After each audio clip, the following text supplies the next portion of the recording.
कहा गया है सुना गया है कोई न बोले, कहा गया है सुना गया है कोई न बोले, ज़बां दराजों को मशवरा है कोई न बोले, अजीब लुकनत पसंद हाकिम से वास्ता है, अजीब लुकनत पसंद हाकिम से वास्ता है, जो चाहता है जो सोचता है कोई न बोले। हमारी दाईं तरफ इस सदी का सबसे बड़ा फकीर सोया हुआ है। मैं उनकी समाधि से बिल्कुल करीब खड़ा होकर के संकल्प सत्याग्रह में मेरी आंखों के सामने तपती दोपहरी में बड़ी तादाद में मौजूद कांग्रेस पार्टी के सिपाहियों को सलाम करता हूं। नवरात्रि चल रही है, रमजान चल रहा है, मैं रोजे की हालत में हूं। आप तमाम साथी ऐसे होंगे जिन्होंने नवरात्रि के व्रत रखे होंगे और इस पवित्र सप्ताह के बीच में हम खड़े हैं एक हाकिम की सनक के से उपजे हुए एक फैसले के खिलाफ। दोस्तों, भारत के लोकतंत्र के लिए एक मुश्किल लम्हा है ये।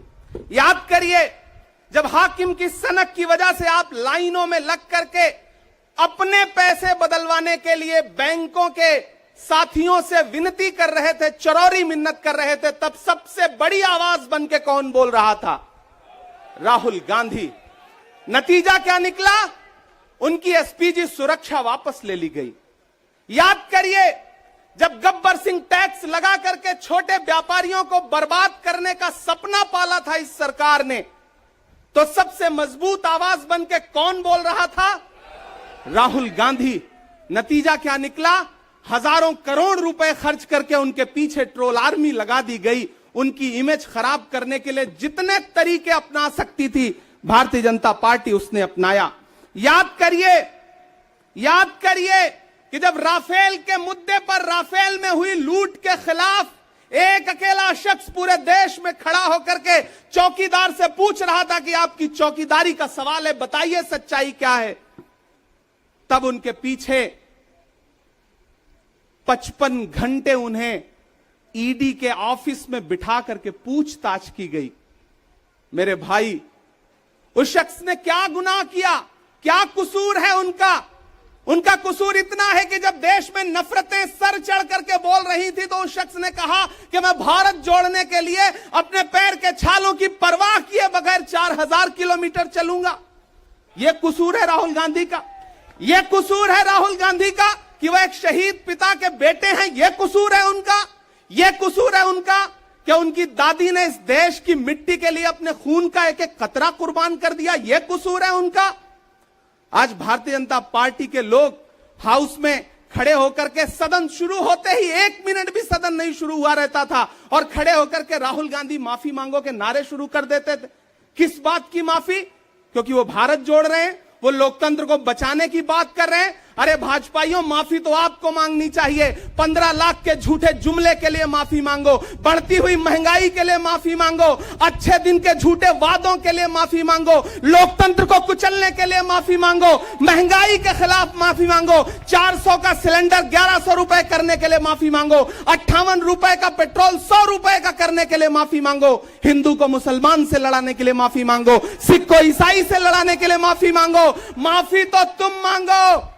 और अगर तुम ये कहते हो कि राहुल गांधी ने विदेश में जाकर के भारत का अपमान किया, तो प्रधानमंत्री जी, मैं आपसे पूछना चाहता हूं कि जब दोहा में, शंघाई में, कैलिफोर्निया में, अमेरिका में खड़े होकर के आप कह रहे थे कि भारत तो सपेरों का देश है, भारत में पैदा होना तो पाप है, प्रधानमंत्री जी, माफी तो आपको मांगनी चाहिए। मैं आज प्रियंका दीदी को सुन रहा था, मेरी आंखों में आंसू थे उनका भाषण सुन करके। पिछले कुछ हफ्तों में 2 बार मेरी पलकें नम हुई। पहली बार तब हुई जब हम संसद भवन से तमाम सांसद निकल रहे थे और एकाएक हमने सीपीपी ऑफिस में देखा कि राहुल गांधी जी को 2 साल की सजा दे दी गई। उन लम्हों में मेरी आंख में आंसू थे। मैं शायर हूं तो मैं भावुक हूं, शायद इसलिए मेरी आंखें नम हो जाती हैं ऐसे लम्हों में। आज जब प्रियंका जी बोल रही थी तो मैं उन्हें सुनकर के भी मैं नम हो गया। यह जुल्म है कि जुल्म को कहता हूं साफ जुल्म। यह जुल्म है कि जुल्म को कहता हूं साफ जुल्म। क्या जुल्म कर रहा हूं? मुझे मार दीजिए। जो जख्म बांटते हैं उन्हें जीस्त पे है हक। मैं फूल बांटता हूं, मुझे मार दीजिए। फिर उसके बाद हिंदुस्तान वालों, फिर उसके बाद शहर में नाचेगा हू का शोर, फिर उसके बाद शहर में नाचेगा हू का शोर। मैं आखिरी सदा हूं, मुझे मार दीजिए। मेरे भाई, इस देश के लोकतंत्र को बचाने के लिए जो सबसे बड़ी आवाज है इस देश के, उसको मारने की, उसको कुचलने की जो कोशिश है, उसके खिलाफ आपको खड़ा तो होना पड़ेगा, आपको बोलना तो पड़ेगा। मैं कभी कभी सोचता हूं कि जब मैं कभी समाधि पर जाऊं तो क्या मुंह दिखाऊंगा महात्मा गांधी को, मैं क्या मुंह दिखाऊंगा राजीव जी को, हम क्या मुंह दिखाएंगे इंदिरा जी को, कि उनके वारिस के साथ, उनके घर के चश्मो चिराग के साथ इस तरह की अपमानजनक बातें की जा रही हैं और देश खामोश बैठा है। सवाल आपसे है, सवाल यहां बैठे हुए लोगों से नहीं है, सवाल आपसे है जो आप कांग्रेस की मोहब्बत में यहां आए हुए। मैं आपको सलाम करता हूं, मैं जानता हूं आप राहुल गांधी जी से मोहब्बत करते हैं, कांग्रेस पार्टी से मोहब्बत करते हैं, प्रियंका दीदी के सम्मान में आए हुए हैं, खड़गे साहब के सम्मान में आए हुए हैं, मैं जानता हूं, वरना इस तपती दोपहरी में व्रत रख के, रोजा रख करके कौन परेशान होने के लिए आता। आपको मोहब्बत है पार्टी से, लेकिन नया पाने की चाहत में पुराना छूट जाता है। तुझे अपनाऊं तो मुझसे जमाना रूठ जाता है। मोहब्बत पढ़ने लिखने में बहुत आसान है, लेकिन मोहब्बत को निभाने में पसीना छूट जाता है। मैं जानता हूं कि आप पसीने के बीच भी, आप तपती दोपहरी के बीच भी यहां बैठे हैं। क्यों? क्योंकि आपके मन में पीड़ा है, आप देख रहे हैं कि लोकतंत्र को किस तरह से कुचला जा रहा है।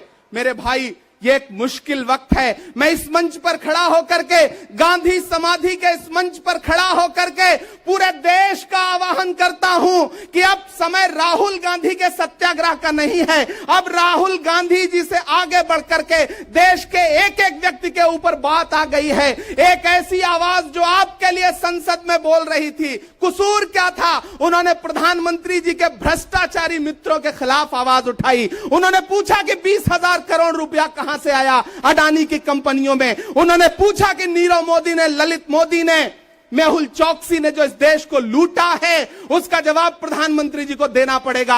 अगर प्रधानमंत्री जी इतना कहने से आप राहुल गांधी जी की सदस्यता ले लेंगे तो हम तमाम सांसद तैयार हैं, ले लीजिए हमारी सदस्यता, लेकिन हम रुकने वाले नहीं हैं, हम झुकने वाले नहीं हैं, हम मुसलसल बोलते रहेंगे। मैं हिंदुस्तान के लोगों से कहना चाहता हूं कि हमने सहराओं में हासिल किया आसानी से, तुम समंदर में भी रहकर न मिले पानी से। ये सियासत के दिए सबके हवाले न करो, मुल्क बिक जाता है एक शख्स की नादानी से। इस शख्स की नादानी से देश बिक रहा है, लोकतंत्र मटिया मेट हो रहा है, संविधान को कुचला जा रहा है। और वो आखिरी सदा जो 7 फरवरी को गूंजी थी पार्लियामेंट में, उसको भी खामोश करने के लिए उसे संसद से निकाल दिया गया है। मैं देश से कहना चाहता हूं कि उन्होंने राहुल गांधी जी को संसद से निकाल दिया है। देश सुने इस बात को कि नरेंद्र मोदी जी और उनकी सरकार ने साम दाम दंड भेद इस्तेमाल करके राहुल गांधी को संसद से निकाल दिया है। अब देश के ऊपर फैसला है, उन्होंने संसद से निकाला है। देश के लोगों, राहुल गांधी को अपने दिल में रखो, अपने दिल में बिठाओ, निकलो पूरे देश में, करो सत्याग्रह। देखते हैं इस हुकूमत की तानाशाही में कितनी ताकत है। अगर कांग्रेस का एक एक कार्यकर्ता जो अपने घरों पर कहीं बैठा हुआ है, मैं उससे भी आह्वान कर रहा हूं कि राहुल गांधी से बढ़ करके ये मसला इस देश के लोकतंत्र तक आ गया है, इसे बचाइए। और राहुल जी शायद अपने घर पर होंगे, यहां हम हजारों की तादाद में उनको समर्थन देने के लिए जुटे हैं। मैं तो बस इतना कह रहा हूं कि मेरे भाई, आपको एक बात समझनी है, और वो ये है कि इस मुश्किल वक्त में हमें राहुल जी से ये कहना है कि लहू में भीगे तमाम मौसम गवाही देंगे कि तुम खड़े थे। एक आखिरी नज्म सुना करके मैं आपसे विदा लूंगा कि लहू में भीगे तमाम मौसम गवाही देंगे कि तुम खड़े थे। शहर का सूरज गवाही देगा कि जब अंधेरों की कोख से निकलने वाले ये सोचते थे कि कोई जुगनू बचा नहीं है, तो तुम खड़े थे, तुम खड़े थे। तुम्हारी आंखों के ताकचों में जलती मशालों ने नई मनाजिल हमें दिखाई। तुम्हारे भाई, तुम्हारी बहनें, तुम्हारी माएं, तुम्हारी मिट्टी का जर्रा जर्रा गवाही देगा कि तुम खड़े थे। हमारी धरती के जिस्म से जब हवस के मारे ये सोचते थे कि सियाह जोंकों की तरह चिमटे तो तुम खड़े थे। तुम्हारी हिम्मत, तुम्हारी अजमत और इस्तकामत तो वो हिमालय है कि जिसकी चोटी तलक पहुंचना न पहले बस में रहा किसी के, न आने वाले दिनों में होगा। सो आने वाली तमाम नस्लें गवाही देंगी कि तुम खड़े थे, कि तुम खड़े थे। हम तमाम लोग, मैंने कहा ना बहुत सारे लोग यहां व्रत रख करके आए हुए हैं, मैं रोजे से हूं। हम तमाम लोग इस देश के लोकतंत्र को बचाने के लिए राहुल गांधी जी के साथ अलल ऐलान खड़े हैं, खड़े रहेंगे और एक एक सांस तक उनके साथ खड़े रहेंगे। ये हमारा राहुल गांधी जी से वादा है। जिसे खौफ नहीं है मुरझाने का, हम उस गुल के साथ खड़े हैं। कैसा भी दौर आए लेकिन हम राहुल के साथ खड़े हैं। कल भी खुलकर साथ खड़े थे, आज भी खुलकर साथ खड़े हैं। कैसा भी दौर आए लेकिन हम राहुल के साथ खड़े हैं। शुक्रिया।